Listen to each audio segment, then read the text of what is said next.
Alright everybody, on my birthday I got treated to a trip to Speeders Karting, which is actually out here in Richmond, not Vancouver. I drew a little track map to the bottom right. The layout today, the only place you get a break in these things is actually in the first corner at the bottom right of the map. So yeah, I've never driven an electric kart before, and it definitely feels much different to a gas kart. You know, I got within about 2/10, I think, 2.5 tenths of the track record here, which is pretty good, especially considering I am a big chonk. So if you weigh a lot less than me, which most people would, you probably won't have much difficulty smashing the track record if you follow kind of how I've driven this layout here. One thing I would recommend: don't wear shorts. Wear some comfortable pants, because my shorts kept flying out when I was hauling on the straightaway. Anyway, when you come out here to start, they kind of get you on low power so everyone can get used to the kart and kind of learn the track a little bit. So you get out here and I thought, wow, is this really it? And then they switch you to medium power, so you can definitely feel that, and you're like, oh, okay, cool. Now you're starting to get the tires heated up and everything in gear, and then full power is just a whole nother beast, it feels like. Anyway, this is my first lap out here on full power, and it's definitely hard to get used to compared to a gas kart. I'm used to having to keep a lot of momentum up in a gas kart, whereas an electric kart you can kind of let that slide a little bit and compromise your line. And because you have instant power, you can kind of recover from that a bit. Just keep in mind, anytime you hear tires squealing, you're going slower, which is really hard for someone who drifts like I do. It's kind of counterintuitive, but yeah. So I'm stuck behind someone here, but we're coming around to the start of the lap, and I'm trying to find a place to pass. And there's a lot of kids out here today, so I couldn't really just steam in there and barge them out of the way. I kind of have to, late apex some corners like this one and get around them. So just trying to plan my way around people safely. And the main thing you want to do here is you need lots of track space to set a good lap. Because these races, I put races in air quotes here that you can't see. These races are actually kind of it's a timed event. So it's whoever gets the quickest lap time, not whoever actually finishes first. So you want to build up kind of a gap, like if you're qualifying in F1 or whatever, you want to build a gap so you can push for a couple laps, because you really need to heat up the front tires in these things. And I found it took about 3 or 4 laps to kind of get the tires heated up, get into a groove, and get the track figured out really good here.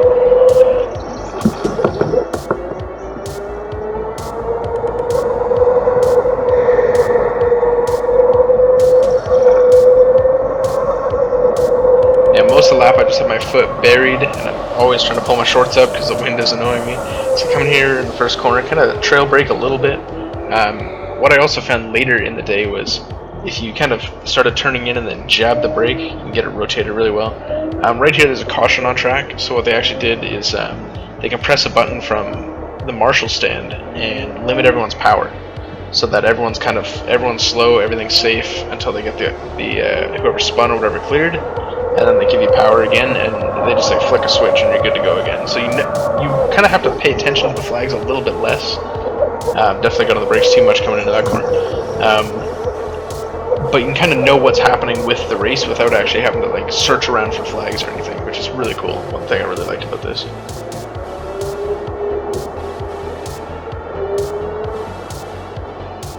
So I kind of went for 3 separate races here. Each race about 10 or 15 minutes, depending on how things go. And again, another caution from someone spinning, and I just kept trying to find good gaps to go around people. Some of these kids, it's their first time out or second time out, and they kind of just take the middle. They take their half of the road in the middle, and you really got to plan your way around so that when they wash wide or they slide a little bit, you can just dart in there and get past them. Lose as little time as you can, just so you can keep kind of racking your laps up and trying to get in that rhythm, because that rhythm is very hard to hold on a track that's only 20 seconds or so long, right? So that was one thing I struggled with a bit, was traffic for most of this. But yeah, here's the end of the first race. They when it's time to come in, they just cut everyone's power and you cruise back to the pits. So my lap was 20.953. And they actually send this to you through an email at the end of the race. So if you have data on your phone or whatever, you'll get a whole graph and printout of everyone's laps. So you can see there that I did 14 laps. 20.95 is not the greatest, but with the traffic, my first time actually doing the course, I think not too bad. So out here we're full power for a second race, and this one I was like, okay, I know the track, I know how the kart handles. I'm going to start kind of leaning in a bit to the corners, so you might see the camera kind of lean a little bit. Because when you lean in, when you're this chonky, you actually get a lot more grip on the inside. So in this race, I'm just kind of searching for a spot to pass. The flagger at the first corner there will give, or depending on which guy you get, will actually give you a sign to say let carts pass and to move. So you kind of gotta hope the person in front of you notices that sign and will actually get out of the way. Otherwise, you kind of get stuck like this behind a person. So at this point, I'm just trying to like late apex every corner and see if I can dip around them. But the guy's kind of driving in the middle. He gets shown the sign to get out of the way. I send it up the middle. There we go. Give him a thumbs up for getting out of the way real quick.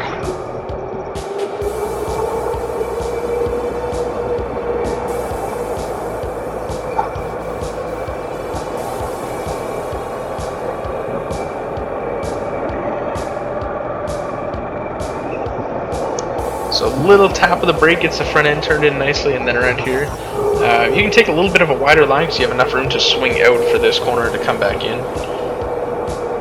Then tight on the barrier on the right, tight on the barrier on the left, and then swing out wide here, pick up speed, and then you're back at the first corner already, nice and quick.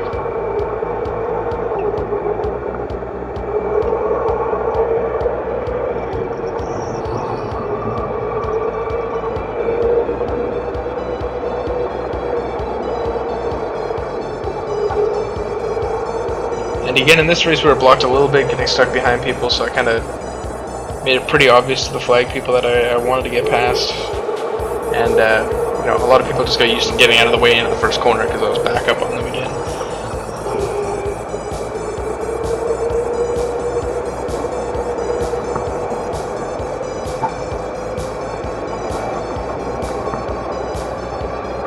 As the day went on, I kept pushing harder, getting closer to the barriers, even touching them a little bit, but that was probably my best first corner there. Just get on the brakes, turn it in. In here, sometimes a tap of brake to get it in helps. Other times, you know, depending on your line, you can kind of hold it in there. In here, close to the wall, inside, very close to the wall, and just let it wash out as little friction as you can, because you're fully flat for most of the course. Then back at the first corner again, jab the brakes, send it in, pull down your pants back to your knee because the wind, you know. Just speeders things. So here I kind of had a perfect opportunity to go up the inside, make these corners still. So I'm not losing too much time on these laps. So I'm trying to keep my average time down. But there's only 2 or 3 laps that I got on here that were actually clean with no one getting in the way.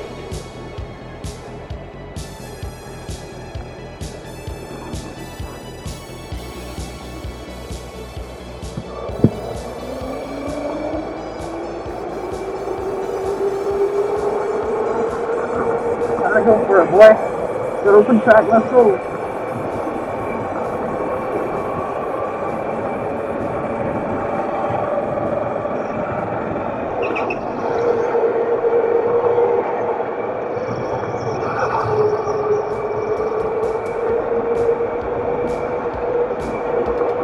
I've got the diagram on screen, so I went from 20.95 in the first event to 20.26. So I cut off 7/10, which is not bad. Ended up doing 14 laps there, which was nice. Some other people at the back ended up doing 10 or 11. So that shows you how many times I had to kind of go through the field. Yeah, so here we are for race 3.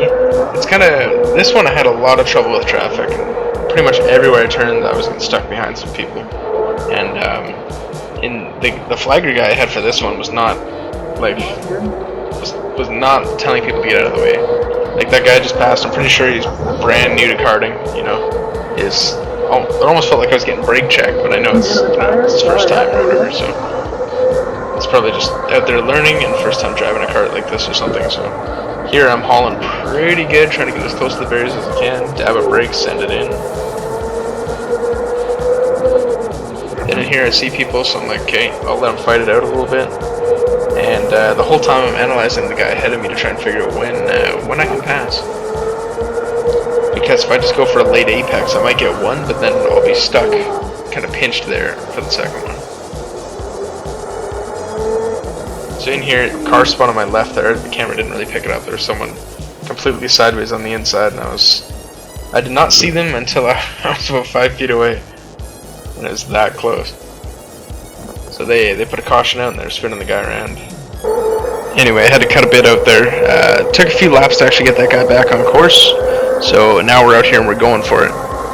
So this time I didn't think I had much time left to better my lap time, and honestly this car felt a bit slower. I don't know if it just didn't have as much charge on it or what the deal was, or if I was just driving worse or something like that, but I felt I was still driving about the same, you know, taking decent lines and stuff, but I kept getting stuck in traffic and I just felt my car was slow. So, and then there was another spinner up here, so they slowed everybody down. I went for the pass anyway, and they give us all the power back, and I'm kind of sliding through that corner because I just turn the power on when I'm in a corner.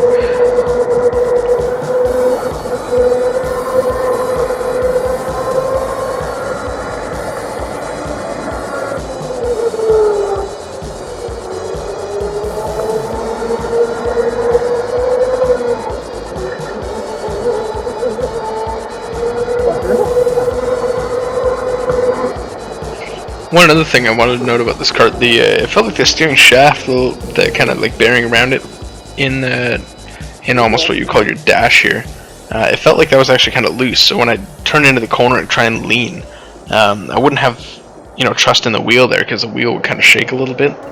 So this must have just been like an older, more abused kart or something that I got stuck with. And you know, I wanted to kind of lean into the corner and just pull on the wheel to do it, but I had trouble doing it. And at the end of the session, I got stuck behind this guy who ended up setting the fastest lap of the session. But I was stuck behind him for a few laps here, and I was just waiting for a time to go. And you can hear how much I'm off throttle throughout this whole part, trying to go. I give the flag guy a wave, like, hey, come on, get him out of my way, because you're only supposed to pass on a certain side and all this kind of stuff. And you know, I could late apex him and get a better line. Like here, I could get a big run, but he would check in the middle twice, so 2-3 brake checks at this point. And then, you know, I'd pull out, get some speed, get alongside him, and then, you know, you'd have to cut back for your line, and then we'd be in more traffic. So I just kind of got stuck behind this guy the entire race. You know, it is what it is. It's the unfortunate part of here. What I really should have done is just backed off, given myself some room to this guy, and then set a good lap. But in all fairness, I also wanted to race him, so I was just, you know, seeing what I could do. And I didn't want to hit anybody or do anything like that or scare anybody, so I could have dove up his inside there, but I just chose not to. But then they killed the power at the end of the race, so a little bit frustrating at the end, but I definitely think I did pretty good. You know, for a first time out there driving these tracks and driving an electric car for the first time, you know, to get within 2/10 of the, you know, the lap record, pretty good when you weigh like 300 pounds compared to a normal person. So yeah, hopefully just watching this gives you a better look at the track before you go, and I'm sure you set a better time than I got here. Yeah, I definitely feel like I could have beat Bo there. It's only, you know, 1/2 a tenth off my best lap, so that's not too bad.